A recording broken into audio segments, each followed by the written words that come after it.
Hi guys, and welcome back to my channel. It's your girl Tracy, back again with another video. I hope my camera's straight. I hope you guys can hear me because I don't have any stand, so I'm literally using a selfie stick to hold my camera.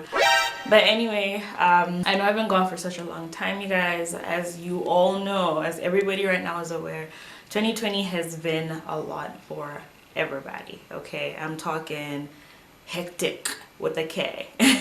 From thinking I wasn't going to be able to go back to school until September to being told I will go back to school, completely rescheduling my whole year basically, and then getting to school and barely a month in being told we need to go home. It's just been very hectic. And then from that, I was stuck in Zimbabwe since the time that we closed school all the way up until last week. I wasn't able to get back into Botswana. At the same time, all borders were closed, and they were only allowing residents and citizens, and technically I'm not a resident of Botswana. I can't go to Zambia through Zambia because I'm not a resident or citizen there either. I can't pass through Mozambique. First of all, there wasn't even any transport available. Like, it's been hectic, guys. It's been very hectic, but I thank God that I am here. Finally, I was able to get into Botswana after a little bit of a struggle, but I was finally able to get in. I'm currently not at home. I am in quarantine. I've been here for 7 days now. I will be here for another 7 days. I got my first test a few days ago, and let me tell you, if you're due for a quarantine test and you don't know how it works, don't look it up. I know you're probably gonna look it up now that I said don't. You're probably going to, but don't look it up, guys. Like, yo, it's scary and it actually hurts. I took it. It hurts. It hurts. Like, it's not, like, I can't even downplay it, guys. Like, it really hurts because they're using a dry cotton swab and it's going like all the way up in your brain, girl. Okay, like, it's going all the way up there. So it really hurts. The way I could describe it is if you were to rub the insides of your nose on carpet. Bruh. Like, that's the only way I can describe it. And I guess what makes it worse is they don't just poke the swab in, but they have to kind of like twist it to get your, to get whatever it is that they need, the snot or whatever it is that they need to collect. But yeah, so I got that, and then I also got swabbed in my throat. Came out negative, but I will have to do another routine test before I leave, which should be in about 4 days or so, maybe less. But yeah, I think because I've already done it, I'm like ready for it now. Besides the point, so I should be home hopefully by the 24th. That should be next week, Wednesday. Okay, because technically my 14 days ends on the 23rd. So yeah, I've been here in quarantine by myself. I am in Francistown. That is where I'm having my quarantine. I think the government has requested from certain lodges to allow people to stay there for their quarantine. So I'm at a lodge in Francistown. Do not ask me where exactly. I don't know ghetto like that. For anybody who's not from Botswana, and I'm not insulting Francistown like that. They call it ghetto. I don't know ghetto like that, so I don't know where exactly in Francistown I am, but all I know is that I'm in Francistown. The lodge that I'm at, I think, is like Ebbet, if I'm not mistaken. Very nice place. I will maybe do a room tour. I don't even know if I'm allowed to do that, but I might do a room tour for you guys. This video is not sponsored, obviously. It's quarantine, right? But they're very nice. All the caretakers are really nice. They give me food 3 times a day: breakfast, lunch, and dinner. The food is pretty decent. We've got cops, security throughout the day. I think they change shifts. There's anything from about 4 to 5 cops at a time. That is during the day. I'm not sure at night because I'm not allowed to go outside. I can see during the day because I can see out my window, but at night I'm not really sure. There's a nurse that comes every single day to take my temperature. Yeah, and aside from that, everything has been chilled. I really don't have any complaints. I really haven't had any issues. I've been fairly, as happy as I can be alone in this room. And that's why I was like, like, I've been putting this off for such a long time, I might as well just make a video. I've been keeping busy with movies and series and sketching and whatever it is really that I can keep myself busy with. When I was in Zimbabwe, when I was stuck in Zimbabwe for the first month, I was at my roommate's house. And then for the second month, my parents had rented out a house for us. So that's where we're staying for that month.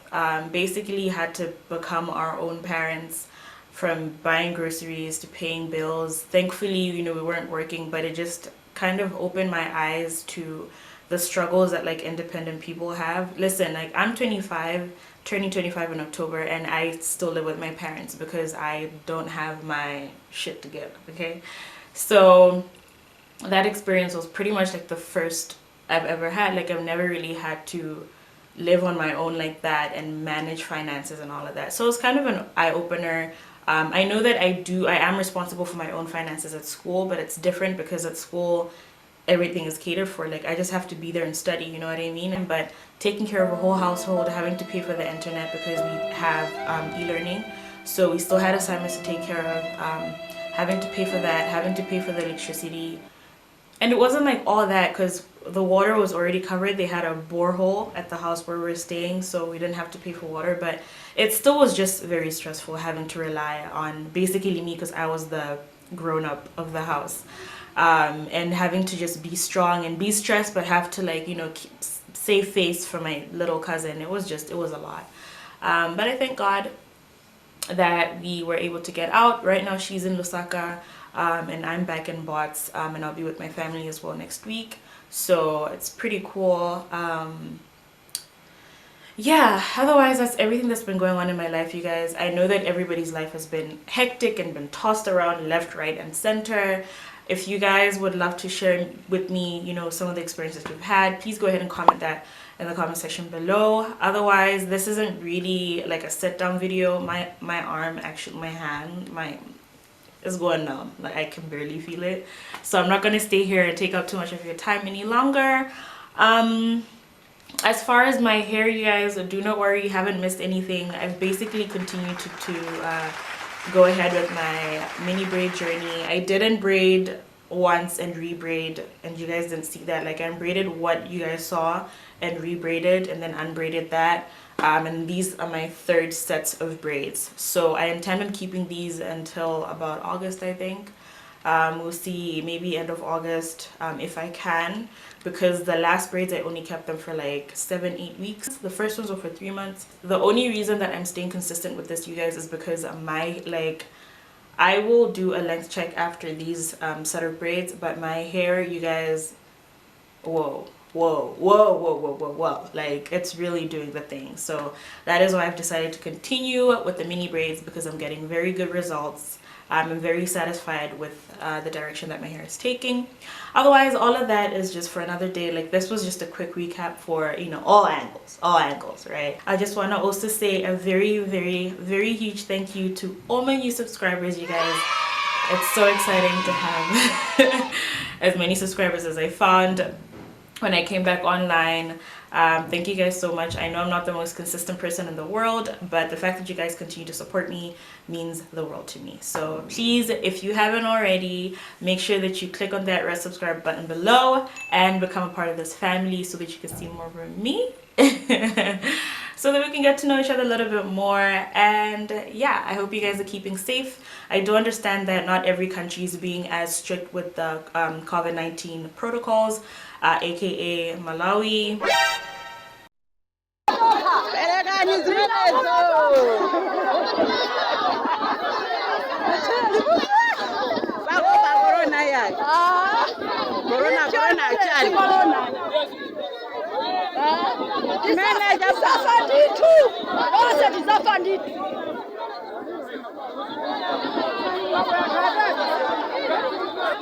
Y'all playing with this stuff, but I understand my people. Like, you know, we're very I don't know what word to use for it. Like I don't know if I should say hot-headed or what. Like Malawians have been through a lot.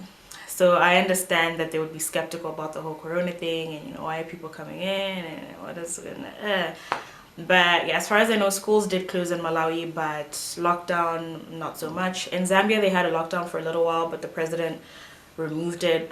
In Zimbabwe we were on lockdown for the most part, but I think in Zimbabwe they tried to follow it pretty much. Like, I was always indoors anyway, so I wouldn't really know what was going on outside. But every time I would go outside, especially when the transition of going back to work started, there were a lot of cars in town. There were a lot of people in town. Like, I don't know, man. and at the shops, but you know, it's neither here nor there. Bots the same. I think they've been pretty strict while I was away, but when I arrived last week in Francistown, there were a lot of cars in town as well. I had anxiety. I was like, yo, y'all know this corona? But yeah, otherwise the numbers overall have stayed pretty low in Africa, so thank God. I think the highest numbers maybe that are there probably South Africa. That's like the highest. Everywhere else is pretty low. I've been hearing cases of people recovering, so my theory is that for the most part Africans are immune. I mean, I'm not a scientist or a doctor, but like, you know what I mean? But yeah, it is what it is. Like I said, I hope everybody around the world is safe wherever you are in the world. Please make sure that you're staying safe. Please make sure that you're adhering to COVID-19 protocols. Please, guys, it's for your own safety. It's not for anybody else. I know it seems like a joke because most of us don't really know anybody that's been affected. Most of us don't know anybody that's actually died. We just keep watching the news and hearing things, but this is serious, you guys. So let's make sure that we're taking our part in this and being responsible citizens of the world. Otherwise, you guys, thank you guys so much for watching. If you like this video, unfortunately I can't use both my hands, please give it a huge thumbs up. Don't forget to comment if you have anything to comment on, any questions. Don't forget to put that down below. And of course, do not forget to share this video if you feel like it's worth sharing. I will see you guys in my next video. Thank you guys so much. Bye.